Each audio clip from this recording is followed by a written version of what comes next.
अच्छा जी, आज हमने जो डिस्कस करना है वो है first law of thermodynamics and its application.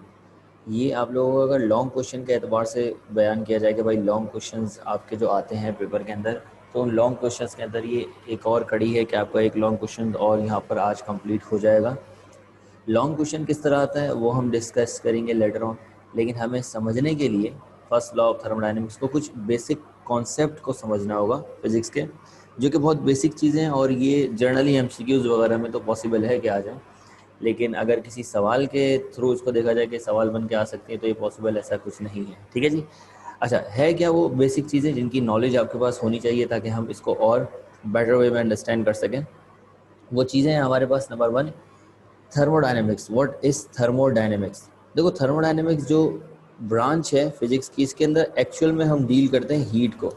यार ये हीट हमारे लिए किस तरह फ़ायदेमंद हो सकती है, हीट से हम क्या फिजिक्स से रिलेटेड काम ले सकते हैं, हीट्स को हम कौन सी एनर्जीज़ के अंदर कन्वर्ट कर सकते हैं और ये फिर हमारे लिए यूज़फुल बन सकती है। तो एक्चुअल में we are dealing with the heat and its conversion with the other form of energy, और involving of the work done of the heat, के वर्क डन कैसे कर सकती है हीट। तो ये सारी चीज़ें हम डिस्कस करते हैं थर्मोडायनेमिक्स के अंदर। तो थर्मोडायनेमिक्स जो है वो ब्रांच है आपकी फिजिक्स की। अब जब भी हम थर्मोडायनेमिक्स की बात करते हैं तो हीट किसी चीज़ को हम दे रहे होते हैं, तो कोई सिस्टम होता है जिसे हम ऑब्जर्व कर रहे होते हैं, और सराउंडिंग में भी कुछ हीट का असर होता है कि वो ज़ाया हो रही होती है, तो हमें सिस्टम और सराउंडिंग दोनों को एट द सेम टाइम देखना होता है। यानी कि थर्मोडायनेमिक्स में हमारे पास लाजिम व मजलूम एक सिस्टम होगा और उससे रिलेटेड कोई ना कोई सराउंडिंग होगी जो उस पर असरअंदाज हो रही होगी समवट। जैसे फॉर एग्जाम्पल मैं आपसे कहता हूँ मेरे पास एक कार है, वो जो कार है मेरा सिस्टम है। ठीक है। अब वो कार जब मूव कर रही है, हीट की वजह से चल रही है, x Y Z, let's say कि वो मूव कर रही है, उसके टायर चल रहे हैं, तो वो सिस्टम है जो मूव कर रहा है। उसके अंदर अगर जो है लेट्स से एसी ऑन हुआ है तो वो सिस्टम के अंदर है। लेकिन अगर फॉर एग्जांपल वो पंचर हो जाती है, ठीक है, किसी कील की वजह से, तो मैं आपसे कहूँगा कि भाई ये सिस्टम ने किया या उसकी सराउंडिंग ने करा, इसमें सिस्टम का फॉल्ट है या सराउंडिंग का? अगर हवा बहुत तेज़ चलने लगती है और आपकी कार जो है वो स्लो डाउन हो जाती है, तो ये कार का मसला है, सिस्टम सराउंडिंग का मसला है। इसी तरह जब बारिश होती है तो पानी आता है, पानी की वजह से आपकी गाड़ियाँ पूरी पानी के अंदर बह जाती हैं, इधर उधर टहलने लगती है, तो इसमें सिस्टम का मसला है या सराउंडिंग का मसला है? तो यहाँ पे आपकी जो सराउंडिंग है वो असरअंदाज हुई है किसके ऊपर? आपके सिस्टम के ऊपर। इसी तरह हीट में भी होता है। तो हम जिस चीज़ को डीपली ऑब्जर्व कर रहे होते हैं वो हमारा सिस्टम होता है, और उस पर जो अफेक्ट कर सकता है उसकी बाउंड्रीज़ के बाहर जो चीज़ें होती हैं वो उसकी सराउंडिंग होती है जो उस पर असरअंदाज हो सकती है। सराउंडिंग तो वैसे बहुत कुछ हो सकता है, लेकिन जो असरअंदाज हो रहा है एक्चुअल में उसे काउंट करते हैं। सिस्टम हमारे पास कितने टाइप के होते हैं? सिस्टम हमारे पास 3 टाइप के होते हैं। Number 1 an open system, number 2 close system, and number 3 isolated system. Open system नाम से ही बता रहा है कि भाई ये इस तरह का सिस्टम होगा कि इसके अंदर मास या मैटर कह लो या एनर्जी, हम दोनों को ही ट्रांसफ़र कर सकते हैं। फॉर एग्ज़ाम्पल मेरे पास एक गिलास है पानी का, मैंने उसके अंदर थोड़ा सा पानी और डाल दिया, मैंने उस गिलास पानी का जो था उसके अंदर मैंने शुगर इनमें पुट कर दी, मैंने उस पानी के अंदर आइस क्यूब डाल दिए, तो जो आइस क्यूब डाल दिए उससे उसकी एनर्जी डिक्रीज़ होगी, तो एनर्जी का मैंने इंटरप्रिटेट करवा लिया, मतलब एनर्जी को इन्वॉल्व करवा लिया। पानी डाल दिया तो मैंने मास को इन्वॉल्व करवा लिया, तो दोनों ही चीज़ें मैं इनपुट कर सकता हूँ उसके अंदर। तो ये ओपन सिस्टम कहलाएगा आपका, जिसके अंदर आप मास और एनर्जी दोनों को ऐड और सब्ट्रैक्ट कर सकते हैं। Where as when we are talking about close system, close system में हमारे पास किसी भी किस्म का मास इनपुट नहीं किया जा सकता, we only deal with the energy.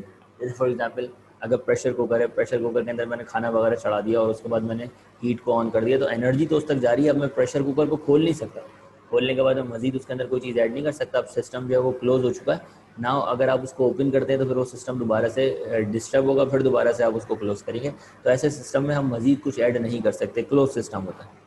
और आइसोलेटेड सिस्टम की बात की जाए तो आइसोलेटेड सिस्टम तो ऐसा होता है, ना ही आप उसमें मास ऐड कर सकते हो ना ही आप उसमें एनर्जी ऐड कर सकते हो। इसमें तो एटलीस्ट एनर्जी तो आप ऐड कर रहे थे ना, इसमें तो आप मास भी ऐड नहीं कर सकते और एनर्जी भी ऐड नहीं कर सकते। एक ऐसा सिस्टम होता है जैसे आपका थर्मोस।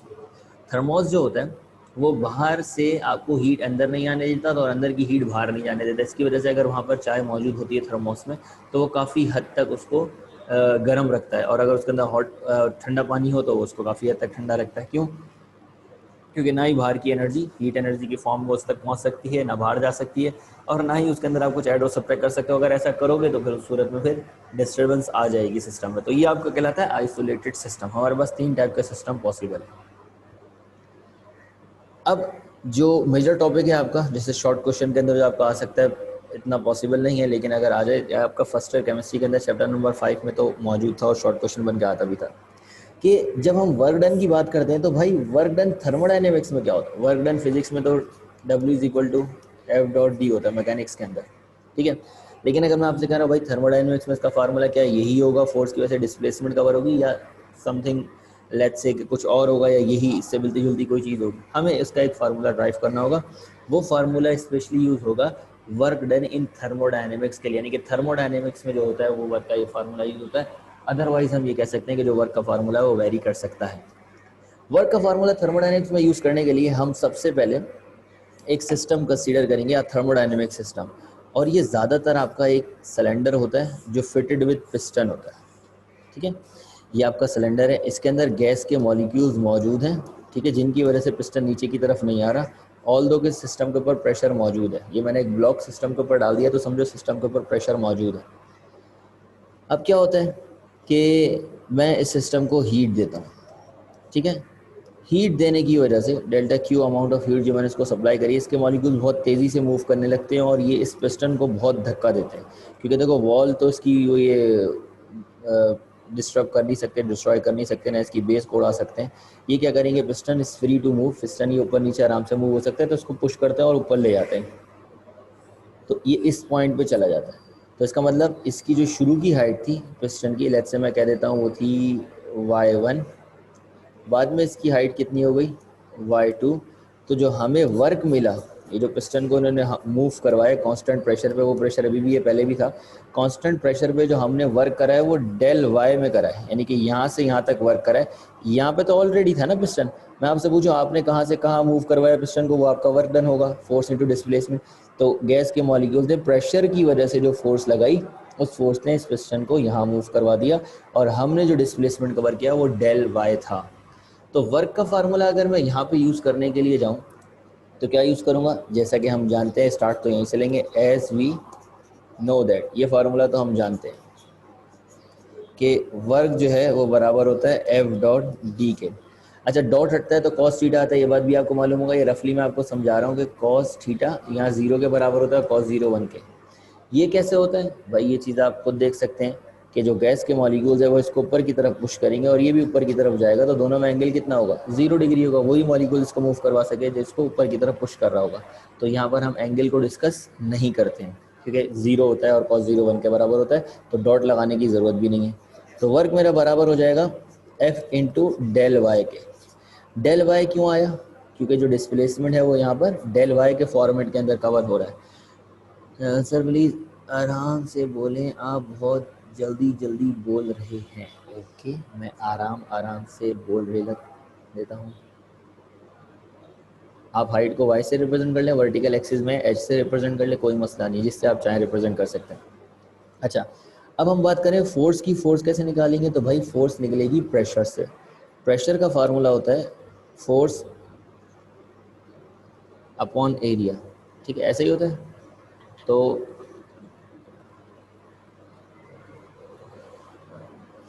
अगर प्रेशर का फार्मूला होता है फोर्स अपॉन एरिया, तो यहाँ से अगर मैं फोर्स को कैलकुलेट करूँ, फोर्स का फार्मूला बनाने की कोशिश करूँ, तो क्या बनेगा फोर्स का formula, pressure is equal to force upon area. तो फोर्स का फार्मूला बनेगा प्रेशर इंटू एरिया। इसको उठा के मैं फोर्स की जगह पुट कर देता हूँ, तो मेरे पास वर्क डन किसके बराबर आ जाएगा, मेरे पास वर्क डन बराबर आ जाएगा फोर्स इंटू एरिया और डेल वाई का मतलब क्या है, y2 minus y1। Work done मेरे पास बराबर आ जाएगा एफ, इस एरिया को मैं अंदर दोनों से मल्टीप्लाई कर देता हूँ इंडिविजुअली, फोर्स को बाहर ही रहने देता हूँ। तो ये हो गया area into y1 minus area into y2 minus area into y1, ये हो जाएगा। अब मल्टीप्लाई करने का रीज़न क्या था भाई, मल्टीप्लाई करने का रीज़न ये था कि एरिया है 2 डायमेंशन और y है हाइट, यानी कि थर्ड डायमेंशन। तो जब 2 डायमेंशंस मिलती हैं थर्ड डायमेंशन से तो क्या हो जाएगा, पी ए आएगा, सॉरी पी ए आएगा, बिल्कुल सही कह रही हैं आप, पी आएगा। अच्छा, पी अब मुझे बताएं, ये जो एरिया इंटू y2 है, ये क्या बन गया मेरा? फाइनल वॉल्यूम बन गया v2, क्योंकि एरिया और थर्ड डायमेंशन जब टकराएगी एरिया से, 3 डायमेंशन मल्टीप्लाई होती है तो वॉल्यूम बन जाता है, और ये हो जाएगा मेरा y1। तो मैं इसको कैसे लिख सकता हूँ? Pressure into del v। ये आपके पास फार्मूला आ जाएगा वर्क डन का थर्मोडायनेमिक्स में। इससे हमें एक बात और बड़ी अहम पता चलती है। अब v क्यों आ गया? गुड। देखो, एरिया 2 डायमेंशन है, यानी कि मान लेते हैं लेंथ इनटू ब्रेथ, ठीक है। एरिया मल्टीप्लाई हो रहा है y से, y जो है वो आपकी थर्ड डायमेंशन है, तो एरिया को अगर मैं सपोज करो हाइट से मल्टीप्लाई करूँ तो वो क्या बन जाता है? वॉल्यूम ना, क्योंकि length into breadth into height क्या होता है? वॉल्यूम होता है। तो यहाँ हमने हाइट को y बोला हुआ है, बात तो एक ही है, तो इसलिए वो क्या बन गया? आपका वॉल्यूम बन गया। क्लियर है? कोई मसला?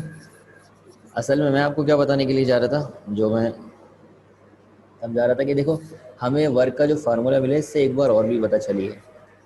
प्रेशर की यूनिट होती है पास्कल और वॉल्यूम की यूनिट होती है मीटर क्यूब। तो कहीं पे अगर पास्कल मीटर क्यूब आ जाए तो ये बराबर होता है जूल के। कैसे जूल के बराबर होता है भाई? क्योंकि ये वर्क के बराबर होता है, और वर्क की यूनिट क्या है? जूल। हाँ यार, मेरी ट्रेन छूट रही है आज, इसलिए बहुत जल्दी जल्दी पढ़ा रहा हूँ। अच्छा भाई, स्लो हो जाता हूँ, ठीक है। यहाँ इन चीज़ों को देख लो, ठीक है। आसान, ये असल में ये असल बात ये है कि ये टॉपिक जो है ना आपकी केमिस्ट्री के अंदर 5th चैप्टर है। आपको सर ने बड़ी डिटेल के अंदर केमिस्ट्री का 5th चैप्टर पढ़ाया होगा, तो उसके अंदर ये सब कुछ बिल्कुल ऐसे ही कैलकुलेट होता है जैसे मैंने अभी आपको कराया। तो एक तरह से मैं रिकॉल कर रहा हूँ चीज़ों को। वो अलग बात है कि आपके लिए बिल्कुल ऐसे ही होगा जैसे फर्स्ट टाइम पढ़ रहे हैं। ठीक है जी, क्लियर है? कोई सवाल वगैरह है इससे रिलेटेड? और ये याद रखना है, प्रेशर इंटू वॉल्यूम बन जाता है वर्क, और प्रेशर इंटू वॉल्यूम कहीं पर आ जाए तो उसकी जगह हम जूल लिख सकते हैं, ऐसा यूनिट, क्योंकि वो वर्क के बराबर ही होता है। अच्छा, अब चलते हैं आगे की तरफ और देखते हैं कि फर्स्ट लॉ ऑफ थर्मोडायनेमिक्स किसे कहा जाता है। अगर मैं आपसे कहूँ, लेट्स से, अब मैं आराम आराम से कहूँगा, जल्दी नहीं कहूँगा। अगर मैं आपसे आराम आराम से कहूँ कि मेरे पास एक सिस्टम है, इस सिस्टम को मैंने हीट दी, ठीक है। इस सिस्टम को जैसे ही मैंने डेल्टा क्यू हीट प्रोवाइड करी, इसने वर्क करा। आपका सिस्टम का जो पिस्टन है वो ऊपर की तरफ मूव कर गया, तो ज़ाहिर आपको वर्क मिला। तो वर्क आपको मिला इस हीट की वजह से। तो हीट आपने दी थी 200 जूल, और वर्क आपको मिला 120 जूल। तो भैया आपसे कोई पूछे कि आप हीट दे रहे हो 200 जूल और 120 जो है जूल, वो आपको वर्क मिल रहा है, बाकी का 80 जूल जो है वो वर्क वो कहाँ गया? तो बात समझ में आती है कि यहाँ पर कुछ गड़बड़ है। हाँ जी आयशा काशिफ, वो गड़बड़ क्या है? माइक ऑन कर दो आपका। मैं आयशा, देखो, गड़बड़ ये है कि फॉर एग्जांपल मैं किसी को देता हूँ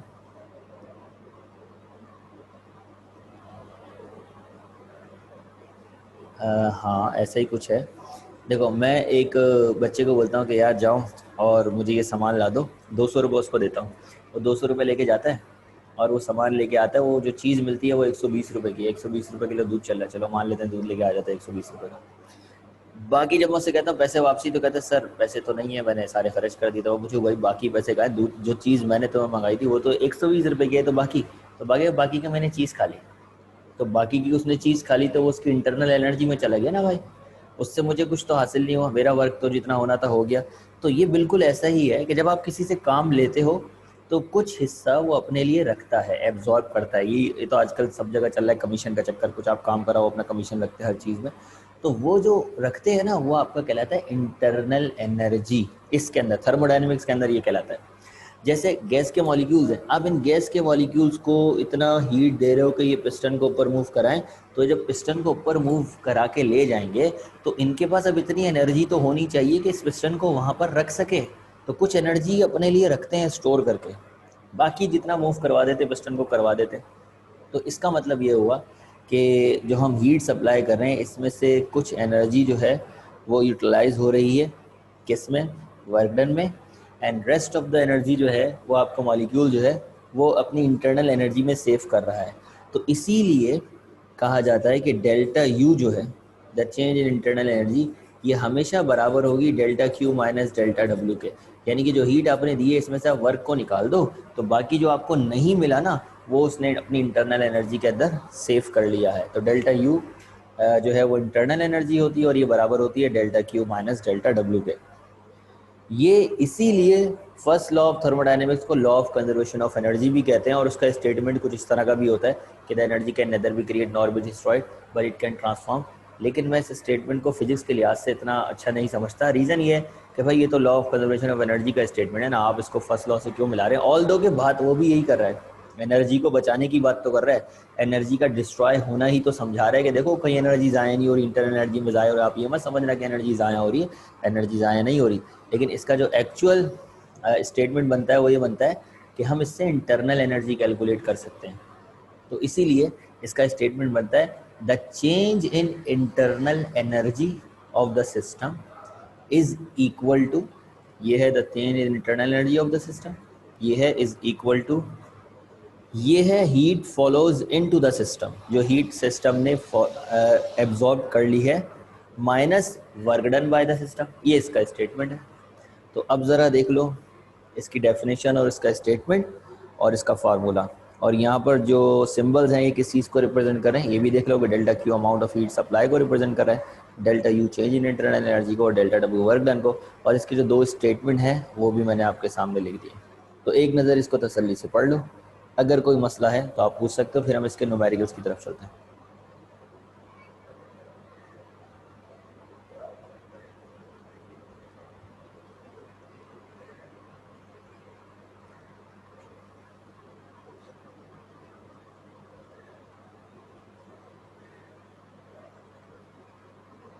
हाँ जी, क्लियर है, स्पेशली आयशा, मिसबा। अच्छा जी, अब अगर न्यूमेरिकल्स की बात करो तो यार इससे आसान न्यूमेरिकल्स मुझे तो नहीं लगता कि कोई आ सकता है। अच्छा आप पूछे क्यों? भाई तीन चीज़ों का रिलेशन है। एक मिनट, हाँ उसामा बोलो। तीन चीज़ों का रिलेशन है, दो चीज़ें आपको देगा, एक चीज़ आपसे मांगेगा, बस इतनी आसान सी बात। वैसे जितना सिंपल दिखता है उतना सिंपल होता नहीं है, लाइफ इतनी सिंपल है। तो थोड़ा बहुत कॉम्प्लिकेशन आएंगी, जहाँ आएंगी मैं आपको एक्सप्लेन कर दूंगा। फिलहाल तो हम बहुत इजी न्यूमेरिकल्स की तरफ मूव कर रहे हैं, जहाँ पर दो चीज़ें आपको देगा और एक चीज़ आपसे रिक्वायर्ड होगी। अच्छा प्रॉब्लम ये है कि सबकी यूनिट जूल है, इंटरनल एनर्जी की यूनिट जूल है, हीट की यूनिट जूल है, वर्क की यूनिट जूल है।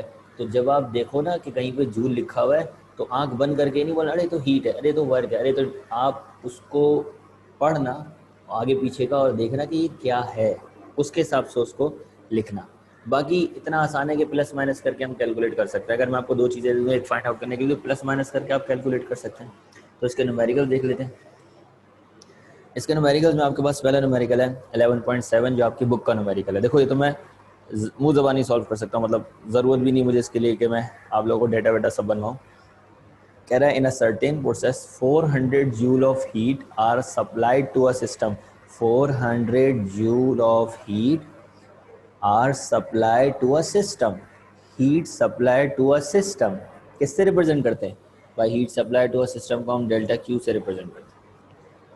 At the same time 150 joule of work, 150 joule of work is done, work is done। तो 150 जूल आपका क्या हो गया? वर्क। तो ऐसे ही बता दो क्या मांगा हो इसने, इसने मुझसे क्या मांगा होगा? What is increase in the internal energy, बताएं इंक्रीज इन इंटरनल एनर्जी कितना होगा? तो ये तो मैंने वैसे ही बता दिया, इसने यही मांगा होगा और बच क्या जाता है। तो डेल्टा क्यू में से माइनस कर लो वर्क को, यानी कि 400 से माइनस कर लो 150 को, आपके पास क्या आंसर आएगा? 250 जूल आपका आंसर है। तो कोई मसले मसाइल हैं इसमें? अब इसका जल्दी से डाटा बनाओ, फार्मूले की हेडिंग डालो, फार्मूला लिखो, माइनस करो और इसका आंसर लेकर आओ जल्दी से। अभी ऐसी चीज़ है ना कि आप इसको बोले से इसको जल्दी क्यों करें, तो ये तो वाकई जल्दी, आप लोग भी जल्दी करें तो इतना आसान न्यूमेरिकल।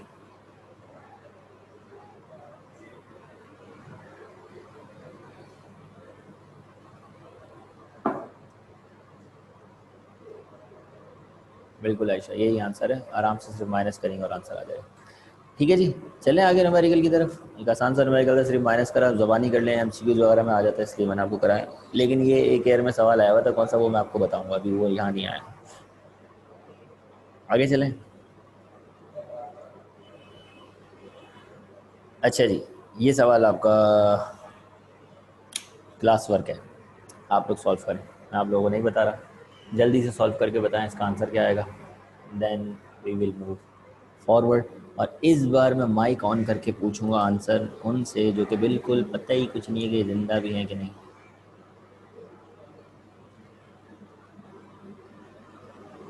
ज़िंदा है या फिर पता नहीं बैठे बैठे से हो गए, सिवाय आयशा मिसबा उस समवट उसामा कभी 1 मिनट कह के हाजिर हो जाते हैं, बाकी का तो पता ही कुछ नहीं है। हाँ जी, मरियम, जवेरिया, हिबा, अब्दुल्ला एहसन, अर्शमन अहमद, और ये क्या नाम है, नबील, शहजाद, अम्मार, वानिया, यूसैरा, अब्दुल्ला, ये क्या नाम है, यूसैरा अब्दुल्ला उमर।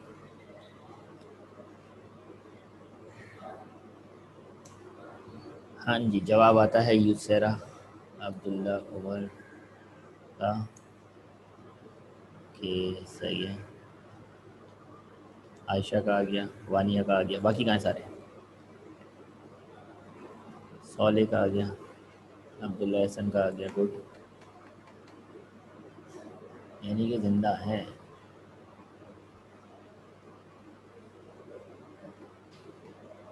मिसबा, जवेरिया, शाबाश, गुड,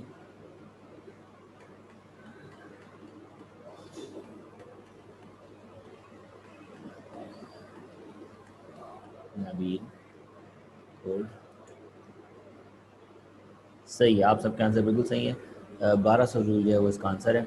अच्छा, अब जो सवाल आपका 5 ईयर के अंदर आ गया था वो है एग्जाम्पल नंबर 11.6, वैल्यूज़ अलग थी, लेकिन लास्ट ईयर 2019 के अंदर ये सवाल आपका आया हुआ, इतना आसान सा सवाल था, लेकिन इसके अंदर एक छोटी सी कॉम्प्लिकेशन थी, इसीलिए दिया। जब सवाल में कोई इतना आसान हो ना तो फिर उसके अंदर कोई ना कोई कुछ होता है जिसकी वजह से सवाल दिया जाता है। देखो, जो हीट हम सिस्टम को देते हैं वो कहलाती है heat follows into the system, जो सिस्टम ने ली है, एब्जॉर्ब करी है। लेकिन अगर एक शख्स पैसे लेकर जा रहा था, रास्ते में उसकी जेब से पैसे गिर गए, मैंने तो उसे दिए थे 200 रुपये, लेकिन उसकी जेब से 20 रुपये गिर गए फॉर एग्जाम्पल, तो क्या वो अब जब दुकान लेने जाएगा तो वो पैसे काउंट होंगे उसके अंदर? वो पैसे बिल्कुल भी काउंट नहीं होंगे भाई। अब जो heat follows into the system, जो मैंने उसे पैसे दिए हैं, अब वो 180 रह गए, बाकी जो 20 है वो उसने कंडक्शन में ज़ाया कर दिए, तो उधर गिरेगा, उसकी इंटरनल एनर्जी में नहीं गए, उसने उससे अपना भी कोई फ़ायदा नहीं लिया, वो तो लॉस हो गए। तो कंडक्शन के थ्रू जो लॉस हो जाती है वो आपका heat follows into the system नहीं होती। यही चीज़ ये सवाल हमें समझाता है। आवाज़ नहीं आ रही नबील, ऐसे कैसे हो सकता है, सबको आवाज़ आ रही है। अगर कोई और भी मुझे बोल दे कि आवाज़ नहीं आ रही तो फिर बस खत्म, क्लास ही खत्म। अच्छा जी, अब देखें, अगर क्लियर का इशू हो सकता है, लेकिन सारे सुन तो रहे हैं, जवाब भी दे रहे हैं भाई, बहुत सौ ने तो जवाब दिया, 1200 जूल ऐसे कैसे जवाब दे दिया जब समझ में ही नहीं आ रहा कुछ तो। अच्छा जी, अब जो है आप देखें कि जो हमने सिस्टम को हीट दी है, अगर आप उसको डेल्टा क्यू बोल देंगे, delta Q is equal to 1000, तो बस यहीं आपसे गलती हो जाएगी। पता है गलती क्या होगी? कह रहे उसने जो वर्क करा है डेल्टा डब्ल्यू वो कितना करा है, 600 जूल करा है, जो हीट हमने उसको दी है वो 1000 जूल है, लेकिन उसमें से कह रहे हैं 100 जूल हीट जो है वो ज़ाया हो गई है by conduction to the atmosphere, atmosphere में ज़ाया हो गई है, वो हीट सिस्टम ने नहीं ली है, ना उसकी इंटरनल एनर्जी में गई है, ना उससे कोई वर्क डन हुआ है। तो आपको वो हीट माइनस करनी होगी अपनी एक्चुअल हीट में से, क्योंकि वो हीट ने ना वर्क डन में हिस्सा लिया, ना इंटरनल एनर्जी में। तो एक्चुअल में जो डेल्टा क्यू है यहाँ पे वो 900 जूल है, 1000 जूल नहीं है। आपने 1000 रुपीज़ देने थे, लेकिन आपके जो 100 रुपये हैं वो गिर गए, अब आपने उसको 900 रुपये दिए। अब वो 900 रुपये से 600 रुपये का वर्क कर रहा है, तो कह रहा है बाकी की इंटरनल एनर्जी क्या होगी, तब आगे तो आप कैलकुलेट कर लेंगे। असल जो यहाँ पे मसला था वो ये था, जो समझाना ज़रूरी था, इसी वजह से ना ये न्यूमेरिकल आपके पेपर में दिया था। ठीक है जी, तो इस रीज़न की वजह से न्यूमेरिकल मैंने इसलिए आपको करा भी दिया। इसे भी अपने पास कॉपी कर लें एहतियातन, और ये कहीं पर लाइन लिखना चाहें तो लिख लें कि जो हीट एब्जॉर्ब होती है सिस्टम में, उसमें से जो हीट कंडक्शन के थ्रू ज़ाया हो जाती है उसको माइनस करना होता है, तब हमारे पास हीट एब्जॉर्ब आती है जो हमने सिस्टम को दी है ना। उसमें से अगर 100 जूल की हीट ज़ाया हो गई तो फिर वो काउंट नहीं होगी ना, वो इससे इंटरनल एनर्जी का कुछ शेयर है उसके अंदर, ना उसके अंदर वर्क डन का कुछ शेयर है, तो भाई उससे थोड़ी कोई ताल्लुक हो, वो तो ज़ाया ही हो गई बाय कंडक्शन के थ्रू। तो उसको लाजमी माइनस करना है, चाहे वो 100 हो, चाहे 200 हो, चाहे 300 हो, तो कितनी भी हो सकती है। ठीक है।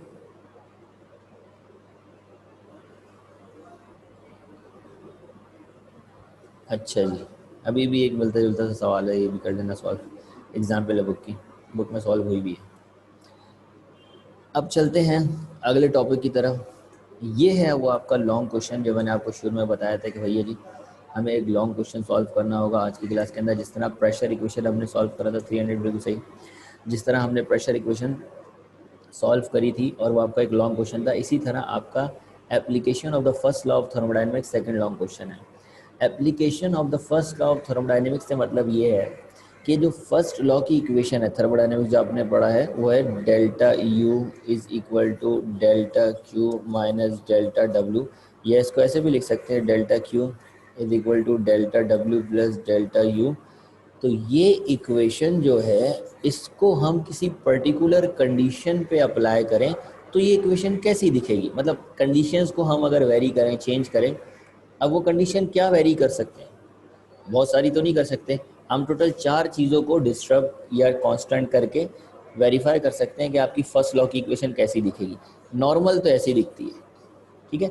अब हम क्या करते हैं, हम कहते हैं कि भाई हम आइसोबेरिक कंडीशन अप्लाई करके चेक कर सकते हैं कि फर्स्ट लॉ की इक्वेशन कैसी दिखेगी। तो ये आइसोबेरिक है क्या, ठीक है।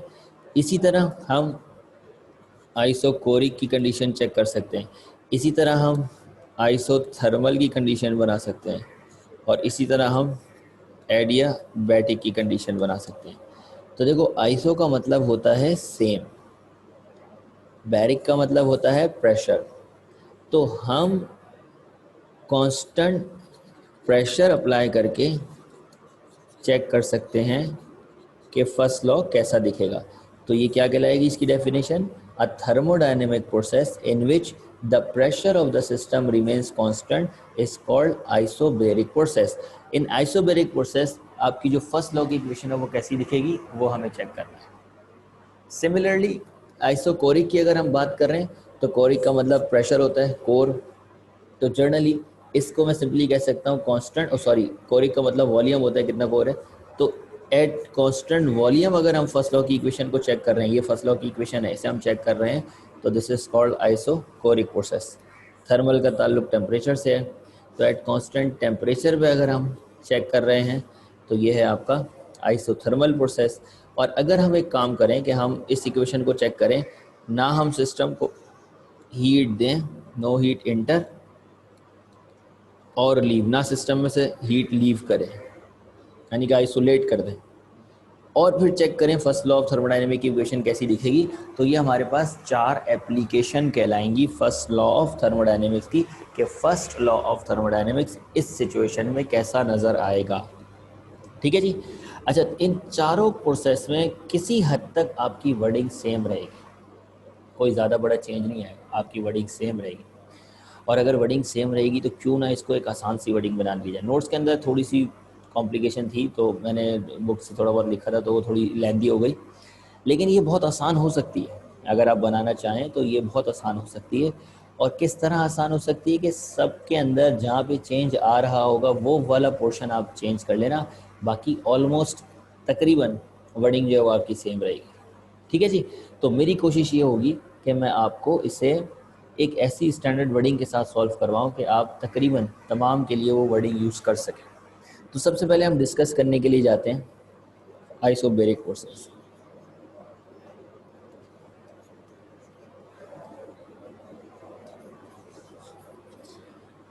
आइसोबेरिक प्रोसेस की जब भी बात की जाएगी तो सबसे पहले आप करेंगे इसे डिफाइन। ठीक है जी। तो by the definition, what is the definition of isobaric process, ये मैंने आपको बता दिया है तो मैं इसको डिफाइन नहीं करूँगा। ठीक है, ये वाला पोर्शन मैंने छोड़ दिया। क्या डेफिनेशन है? A process in which pressure of the system remains constant is called isobaric process. फिर नेक्स्ट हेडिंग आती है एक्सप्लेनेशन की। एक्सप्लेनेशन में हमें एक थर्मोडायनेमिक सिस्टम कंसीडर करना होता है, और थर्मोडायनेमिक सिस्टम एक सिलेंडर ही होता है जो पिस्टन से फिट होता है। इसकी अंदर कोई चेंजिंग करेंगे जिससे प्रेशर कांस्टेंट होगा, वॉल्यूम कांस्टेंट होगा, टेम्परेचर कांस्टेंट होगा, लेकिन सिस्टम तो यही होगा ना, सिस्टम तो चेंज नहीं होना, सिस्टम आपका एक सिलेंडर ही होगा। तो पहला पॉइंट हमेशा आपका यही रहेगा कि कंसीडर अ सिलेंडर fitted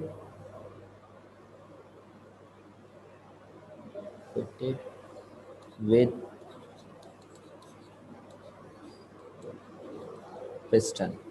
एक सिलेंडर है जो फिट हुआ है पिस्टन से, कंटेन, और उसके अंदर क्या मौजूद है? Contain certain amount of gas in it. उसके अंदर गैस मौजूद है which act as a working substance. जो गैस इसके अंदर मौजूद है वो वर्किंग सब्सटेंस का काम कर रही है। वर्किंग सब्सटेंस का काम मतलब उसकी वजह से वर्क होगा। अगर गैस ही नहीं होती तो कौन इस पिस्टन को ऊपर करता और नीचे करता? तो ये एज अ वर्किंग सब्सटेंस काम कर रही होगी इस सिस्टम में। ये वर्डिंग जो पहली लाइन है तो वही तकरीबन ऑलमोस्ट जितने भी सेटअप है उसके अंदर कांस्टेंट रहेगी। ठीक है। अच्छा, अब बात चल रही है आइसोबैरिक प्रोसेस की। अब आपने बताना है इस पिस्टन के बारे में और सिलेंडर की वॉल और बेस के बारे में। तो आपने कहना है कि the piston is frictionless. Frictionless बताने का मतलब ये कि आप ये मत सोचिएगा कि कुछ एनर्जी इसके अंदर ज़ाया हो जाएगी, तो फ्रिक्शनलेस है। The piston is frictionless and free to move, और मूव भी हो सकता है। ठीक है। अब आपने बताया सिलेंडर के बारे में कि सिलेंडर की जो वॉल है, the wall of cylinder are insulating, यानी कि वॉल में से कोई चीज़ ना आ सकती है ना जा सकती है। तो आप इसको इंसुलेटिंग भी कह सकते हैं और आप इसको नॉन कंडक्टिंग भी कह सकते हैं। Where as base is conducting, जो बेस है वो कंडक्टिंग है, यानी कि बेस में से आप इसको हीट दे सकते हैं। जो नीचे वाला पोर्शन है बेस, वहाँ से आप हीट दे सकते हैं। साइडों से कोई हीट एंटर नहीं हो सकती, लीव नहीं हो सकती, वो आइसोलेटेड है टोटल। ठीक है जी। अब ये भी किसी हद तक सेम रह सकता है, लेकिन ज़रूरी नहीं है कि सब के अंदर सेम हो, उसके अंदर कोई चेंज आ सकता है। वो क्या आएगा वो हम देखते हैं। अब हम इसको delta Q amount of heat supply करेंगे। अब हम लिखेंगे if delta Q amount of heat is supplied to a system, लेकिन कैसे? एट कांस्टेंट प्रेशर, क्योंकि आइसोबैरिक प्रोसेस है। If delta Q amount of heat is supplied to a system at constant pressure, the volume change from V1 to V2। इसका volume V1 से V2 change होगा heat absorb करने की वजह से eight constant pressure. और अब to calculate the work done, अब अगर आपने वर्क डन कैलकुलेट करना है तो आप जानते हैं जो हमने वर्क डन कैलकुलेट करा था अभी थोड़ी देर पहले, बिल्कुल वही सारे स्टेप्स आपके रिकॉल्स होंगे। ठीक है जी। तो नमाज का वक्त हो गया। अच्छा, तो वो सारे स्टेप्स आपके रिकॉल होंगे। कौन से सारे स्टेप्स रिकॉल होंगे? नाउ फॉर वर्क डन आपने लिखा वही सारे के वर्क जो है वो बराबर होता है एफ इंटू डेल वाई के यहाँ पर, और एफ जो होता है वो प्रेशर इंटू एरिया के बराबर होता है, डेल वाई बराबर होता है Y two minus Y one के। तो यहाँ पर आपका हो जाएगा pressure into area Y two minus area Y one. तो आपके पास प्रेशर इंटू डेल वी हो जाएगा वर्क। तो ये मैंने डायरेक्ट कैलकुलेट कर लिया क्योंकि हम ये पहले कैलकुलेट कर चुके हैं। अब आप बोले सर जल्दी क्यों करें, तो भाई ये तो हम कर चुके हैं ना, इसमें तो जल्दी कर सकते हैं। तो अब जो है मैं आपसे पूछूं using first law of thermodynamics, अगर मैं अब इसमें लिया हूँ using first law of thermodynamics,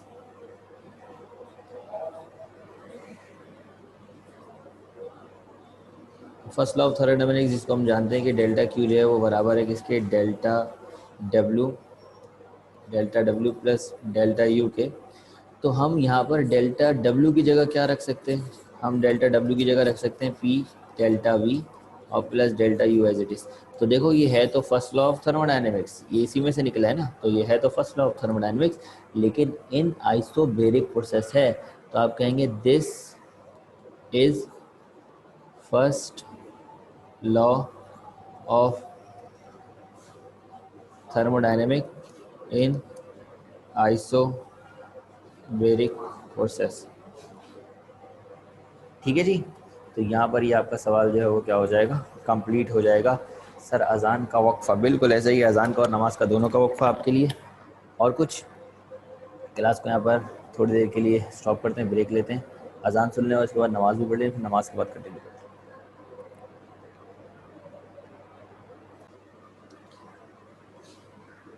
wording के बारे में जैसे मैंने आपको बताया कि वो कांस्टेंट रहेगी, लेकिन थोड़ी बहुत चेंजिंग तो आती रहेगी अकॉर्डिंग टू द सिचुएशन, जो आपको सिचुएशन दी जाएगी उसके मुताबिक। तो अब हम क्या करने के लिए जा रहे हैं, अब हम इस प्रोसेस की डायग्राम बनाने के लिए जा रहे हैं। आपको हर प्रोसेस की डायग्राम भी बनानी होगी, और अगर हो सके आपको समझ में आ रहा है तो इसका ग्राफ भी देख लीजिए, ग्राफ, ये दो चीज़ें भी एट द लास्ट आपने बनानी होती हैं।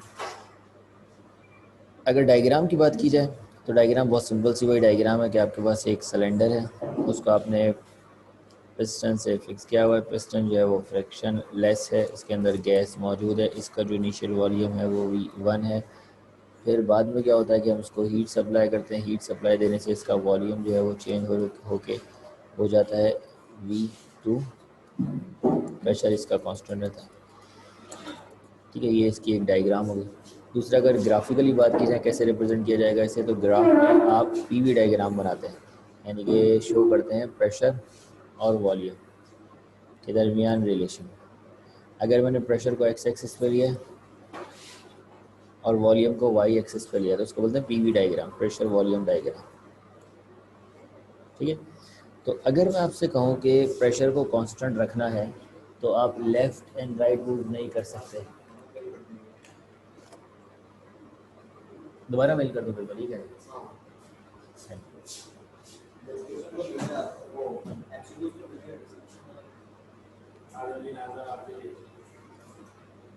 तो प्रेशर जो है वो अगर कांस्टेंट है फॉर एग्जांपल, तो किस तरह आप प्रेशर को कांस्टेंट मान सकते हैं, तो भैया जी प्रेशर कांस्टेंट उस वक्त होगा जब आप लेफ्ट एंड राइट नहीं जा रहा हूँ, बिल्कुल स्ट्रेट जा रहा हूँ। तो अगर मैं इसको स्ट्रेट इस लाइन को ऊपर ले जाऊँ, ये बिल्कुल इस तरह ऊपर ले जाएंगे, देखो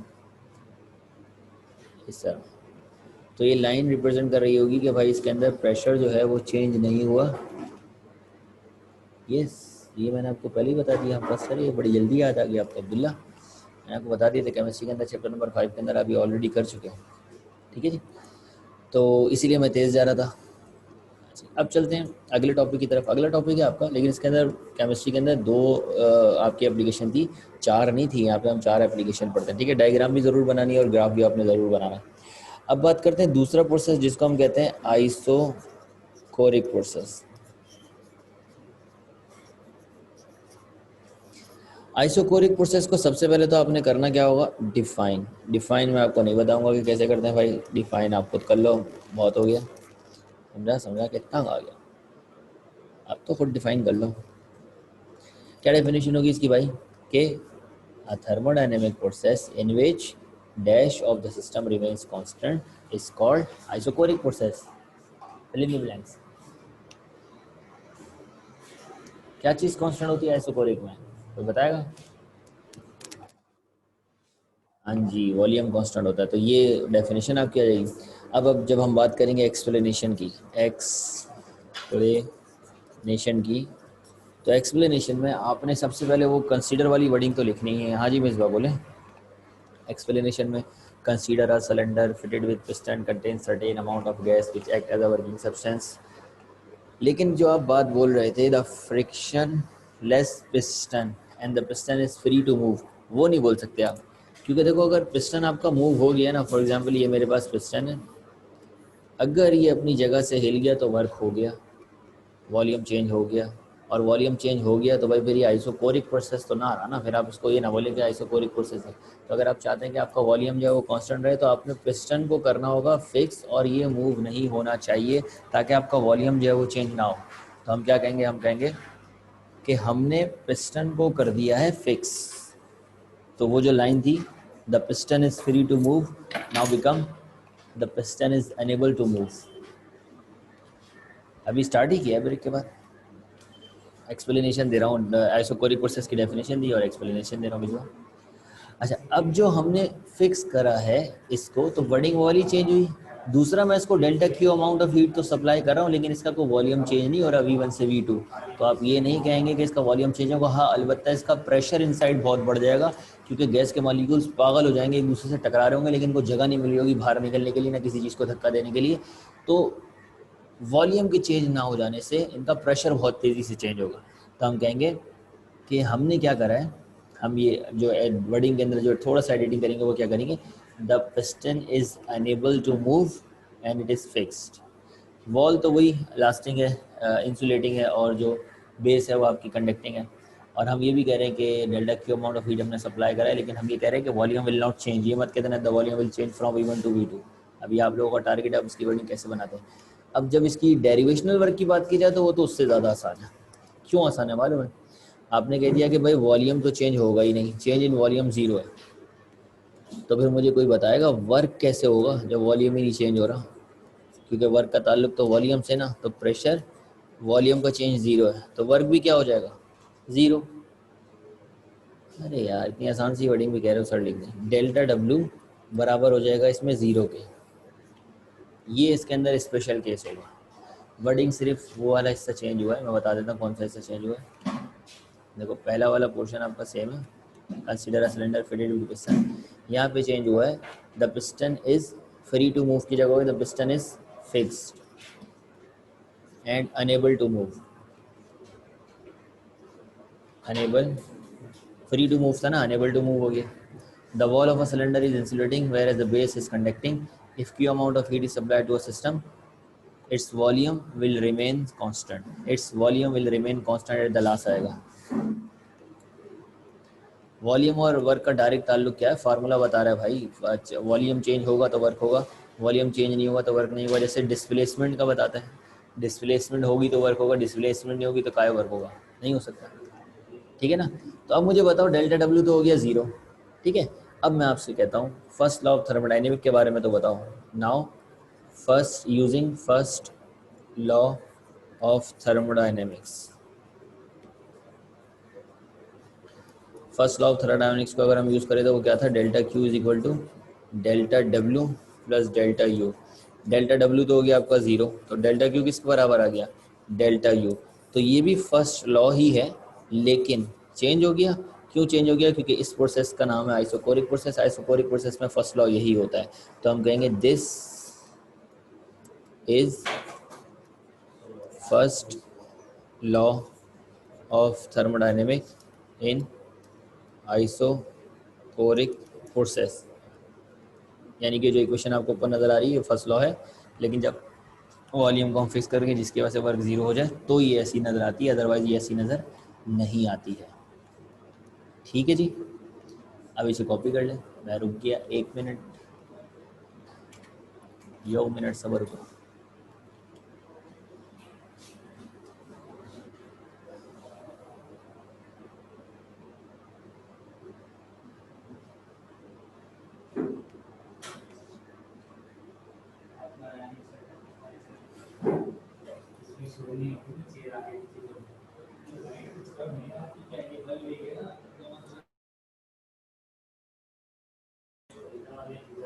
अच्छा अच्छा,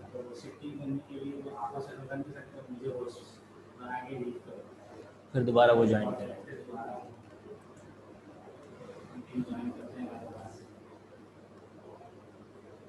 सर वर्क कर देंगे, वर्क कैसे चेंज हो गया, वर्क चेंज का हुआ, वर्क तो ज़ीरो हो गया भाई। देखो, मैंने आपसे कहा डिस्प्लेसमेंट होगी तो वर्क होगा। फिजिक्स के अंदर यही कहते हैं ना कि डिस्प्लेसमेंट होगी तो वर्क होगा, अगर डिस्प्लेसमेंट नहीं होगी तो वर्क नहीं होगा। इसी तरह थर्मोडायनेमिक्स में वॉल्यूम चेंज होगा तो वर्क होगा, अगर वॉल्यूम चेंज नहीं होगा तो वर्क नहीं होगा। तो जब आपने कह दिया आपका वॉल्यूम कांस्टेंट है, इसका मतलब चेंज इन वॉल्यूम जीरो है ना, और चेंज इन वॉल्यूम जीरो है तो भैया आपका वर्क क्या हो गया, जीरो हो गया, क्योंकि चेंज इन वॉल्यूम की जगह जीरो आ गया। इतनी आसान सी बात है। Now the process number 3, isothermal process. सबसे पहले हमें क्या करना होगा, हमें इस प्रोसेस को डिफाइन करना होगा। तो बस मुझे सिर्फ ये बता दो इसके अंदर क्या कांस्टेंट होता है। डेफिनेशन के एतबार से अगर हम इसको डिफाइन करें तो क्या कांस्टेंट होता है भैया जी इसमें?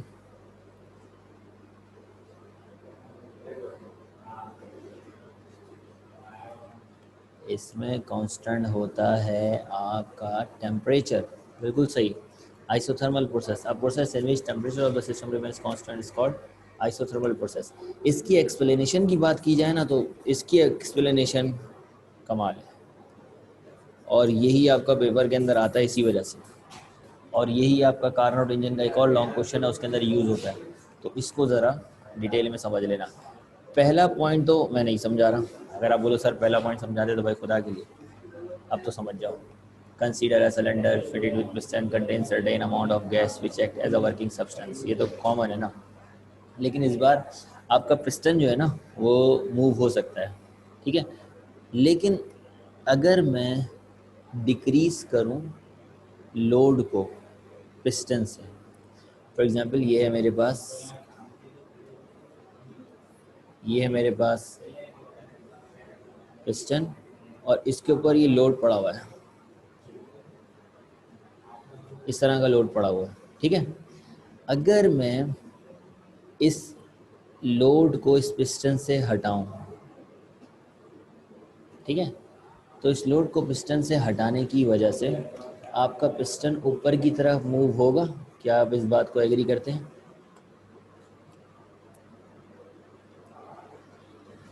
पिस्टन अगर ऊपर की तरफ मूव होगा, जिस पे सब एग्री करेंगे, जैसे जैसे प्रेशर हटाता जाऊंगा पिस्टन ऊपर की तरफ मूव होता जाएगा, तो कोई ये बताएगा कि टेम्परेचर के साथ क्या होगा, टेम्परेचर इंक्रीज होगा, डिक्रीज होगा या सेम रहेगा?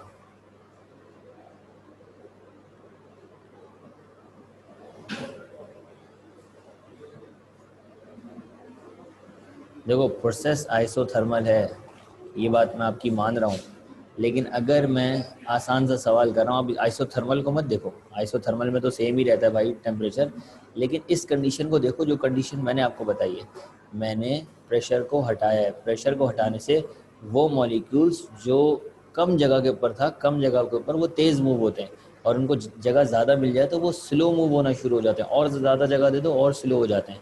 तो इसका मतलब ये हुआ कि टेम्परेचर का ताल्लुक होता है काइनेटिक एनर्जी से, इनकी काइनेटिक एनर्जी डिक्रीज होती है। तो अगर मैं इस पिस्टन पे से प्रेशर को हटाऊंगा, वॉल्यूम बढ़ेगा, इस प्रेशर को हटाऊंगा वॉल्यूम बढ़ेगा, इस प्रेशर को हटाऊंगा वॉल्यूम बढ़ेगा, इस प्रेशर को हटाऊंगा वॉल्यूम बढ़ेगा, और एट द सेम टाइम इसका टेम्परेचर जो होगा वो डिक्रीज होने लगेगा। तो बस फिर ये किस बात का आइसोथर्मल प्रोसेस है भाई? तो हम कहेंगे एट द सेम टाइम, जैसे जैसे हम कर रहे होंगे ना, we will decrease work done. अगर हमें करवाना है तो हमें इसमें से प्रेशर को रिमूव करना होगा। We will remove the pressure, और we will unload the pressure from the piston so that the work is done by the piston। At the same time जैसे ही हम ये डिक्रीज करेंगे इसका प्रेशर को, इसका टेम्परेचर जो है वो डिक्रीज होने लगेगा। तो हम क्या करेंगे, एट द सेम टाइम हम इसको delta Q amount of heat दे देंगे, ताकि इसका टेम्परेचर वापसी उतना ही हो जाए जितना पहले था। तो इसके अंदर जो एक एक्स्ट्रा लाइन है ना वो ज़रा थोड़ी कमाल है। वो तो कॉमन है कि the piston is frictionless and free to move, the wall of a piston is the wall of a cylinder is perfectly insulating and the base is conducting. ये वाली लाइन तो सेम है, दूसरा पॉइंट भी same है। जो तीसरा point है ना वो है, हम delta Q amount of heat अपनी मजबूरी के तहत देंगे। हम देना नहीं चाह रहे थे, लेकिन हमें इसको आइसोथर्मल प्रोसेस रखना है तो हम delta Q amount of heat दे रहे हैं। तो हम क्या कहेंगे, the work is done by decreasing the load from the piston। तो वर्क कैसे हो रहा है यहाँ पर, the work is done by decreasing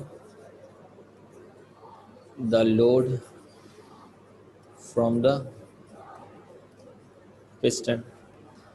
The work is done by decreasing the load from the piston. अब जैसे आपने ये बात बोली तो भाई इसने वर्क करा, इसकी जो एनर्जी है वो टेम्परेचर जो है वो कम होने लगेगा। एट द सेम टाइम फिर हमने क्या करा, एट द सेम टाइम हमने डेल्टा क्यू अमाउंट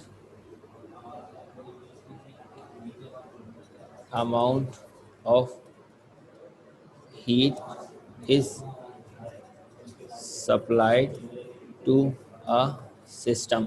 क्यों भाई? Why at the same time delta Q amount of heat is supplied to a system such that its temperature, इसलिए कि its temperature remains constant। तो इसकी ये वर्डिंग बहुत अहम है, सारा दारो मदार इस वर्डिंग के ऊपर है कि जैसे ही हम डिक्रीज करते हैं प्रेशर को, इसका वॉल्यूम इंक्रीज होता है, वॉल्यूम के इंक्रीज होने से टेम्परेचर डिक्रीज होता है, लेकिन हमें तो टेम्परेचर को कांस्टेंट रखना है, तो हम eight the same time delta Q amount of heat supply कर देते हैं। ये डेल्टा क्यू वो अमाउंट होता है जितना उसका टेम्परेचर डिक्रीज हो रहा होता है। ये हम थर्मामीटर की मदद से मेजर करते हैं। थर्मामीटर लगाया हुआ होता है, जैसे डिक्रीज होने लगता है हम हीट देते हैं, जैसे ही टेम्परेचर उतना हो जाता है वापसी हीट रोक देते हैं, फिर डिक्रीज करते हैं प्रेशर को, जैसे ही टेम्परेचर डिक्रीज होने लगता है फिर से उसको हीट देते हैं एंड देन अगेन स्टॉप कर देते हैं। तो इसका मतलब ये हुआ कि ये जो पॉइंट था ये आपके लिए समझने वाला था। लेकिन अगर मैं आपसे कहूँ कि भाई टेम्परेचर अगर इसका कांस्टेंट रहा, तो टेम्परेचर के कांस्टेंट रहने से इस बात की गारंटी होती है कि इसकी इंटरनल एनर्जी चेंज नहीं हुई, क्योंकि इंटरनल एनर्जी का ताल्लुक जो होता है वो टेम्परेचर से होता है। तो there will be no change in the internal energy of the system. Last line क्या होगी? There will be no change in the internal energy of the system as the temperature is constant. तो अब वही अगर मैं first law use करूँ, वही वाली लाइन लिखूँगा using first law of thermodynamics, delta Q is equal to delta U plus delta W plus delta U. यहाँ पे डेल्टा यू जो है वो क्या हो चुका है, ज़ीरो हो चुका है, तो डेल्टा क्यू आ जाएगा किसके बराबर, डेल्टा डब्ल्यू के बराबर। ये आपके पास इक्वेशन आ गई। लेकिन ये जो इक्वेशन आपके पास आई है ये फर्स्ट लॉ ऑफ थर्मोडाइनमिक्स तो है, लेकिन कौन से प्रोसेस में, आइसोथर्मल प्रोसेस में। तो इसके नीचे आप एक और लाइन क्या ऐड करोगे, this is first law of thermodynamics in isothermal process. ठीक है जी। तो वो जो दो लाइनें लिखनी थी वो मैंने लाइनें लिखी है, वो आप तो समझदार हो। तीसरी बार हम सेम चीज़ को रिकॉल करें तो आप लोगों को पता होना चाहिए कि आपने यहाँ पे क्या लिखना था।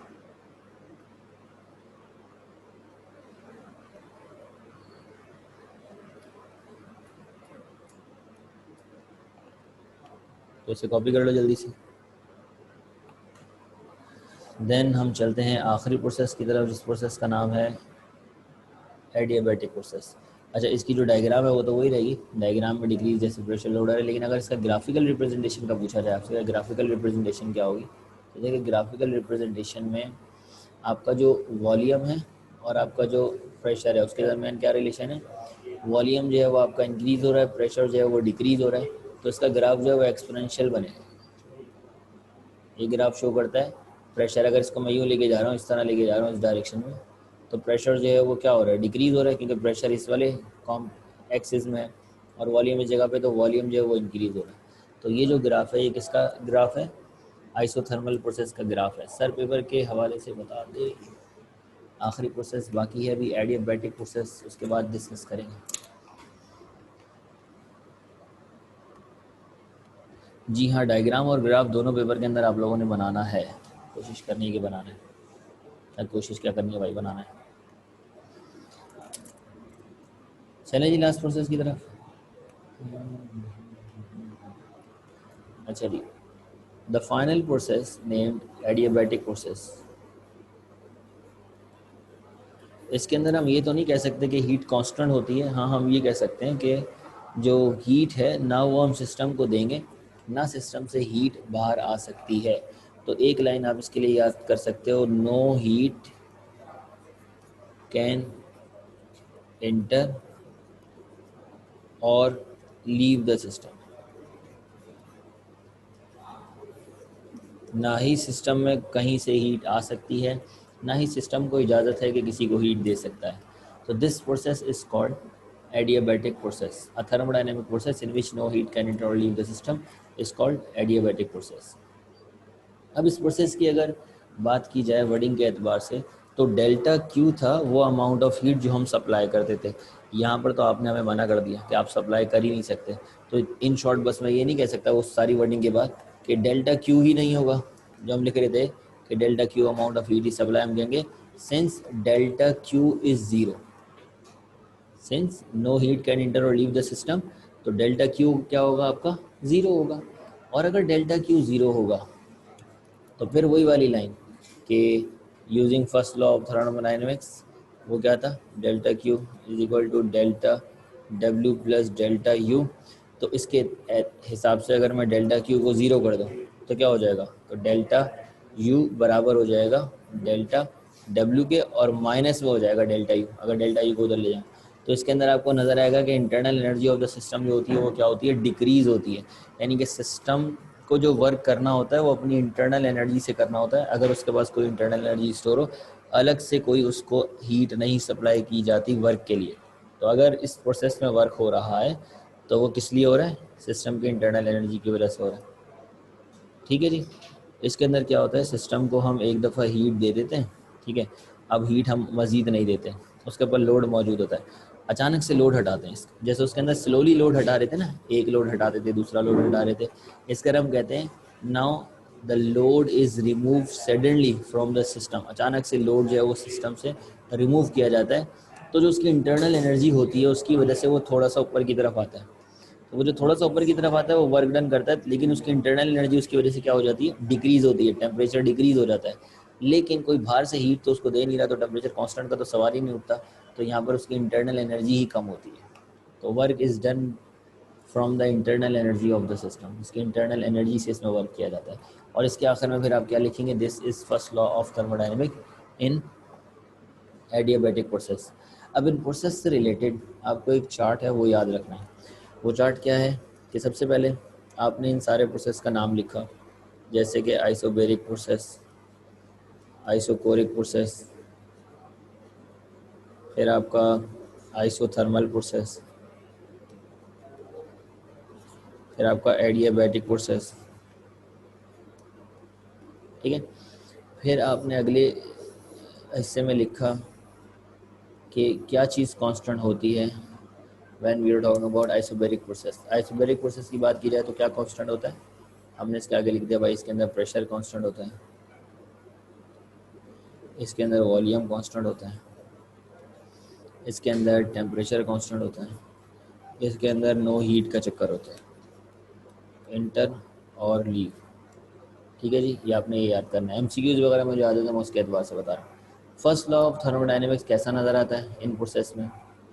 फॉर एग्जांपल अगर मैं बात करूँ आपसे, बताएं आइसोबेरिक प्रोसेस में कैसा नज़र आता है, तो आइसोबेरिक प्रोसेस में हो जाता है delta Q is equal to P delta V plus delta U. अगर मैं आपसे पूछूँ आइसोकोरिक प्रोसेस में कैसा हो जाता है, तो आइसोकोरिक प्रोसेस में होता है delta Q is equal to delta U. Isothermal में कैसा हो जाता है, delta Q is equal to delta W. और एडियाबैटिक में कैसा हो जाता है, delta U minus delta U is equal to delta W. अब इससे रिलेटेड वो एमसीक्यू ज़रूरी नहीं कि इतना आसान पूछे, वो इससे रिलेटेड एमसीक्यू कुछ इस तरह पूछता है कि कहता है which one of the following process in which the work is maximum, the work done is maximum. इनमें से कौन सा प्रोसेस है जिसके अंदर मैक्सिमम वर्क डन आपको हासिल होता है, तो कौन सा प्रोसेस है,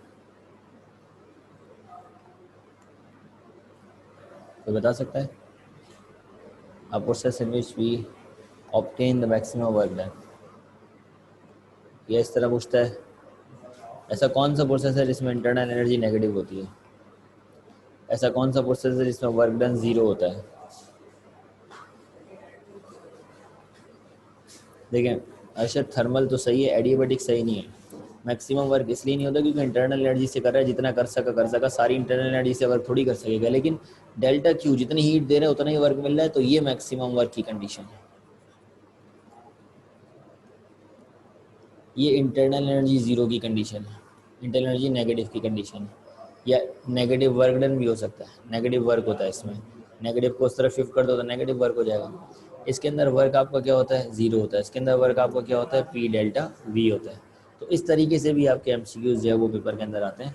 अक्सर वो बेशतर पूछे जाते हैं कि कौन सा प्रोसेस है जिसमें हीट इंटर नहीं हो सकती, लीव नहीं हो सकती, कौन सा प्रोसेस जिसमें जो है वो कांस्टेंट वॉल्यूम होता है, इंटरनल एनर्जी नेगेटिव होती है, वर्क डन ज़ीरो होता है या वर्क डन मैक्सिमम होता है। ठीक है जी, तो क्लास है वो आज की यहाँ पर एंड करते हैं। बाकी ये है कि कोई सवालात वगैरह तो वो डिस्कस कर लें।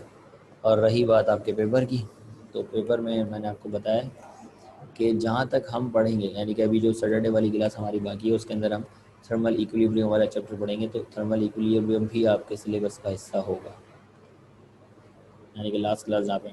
और ये जो प्रोसेस मैंने कराया इसमें से कोई एक प्रोसेस भी होगा पेपर में।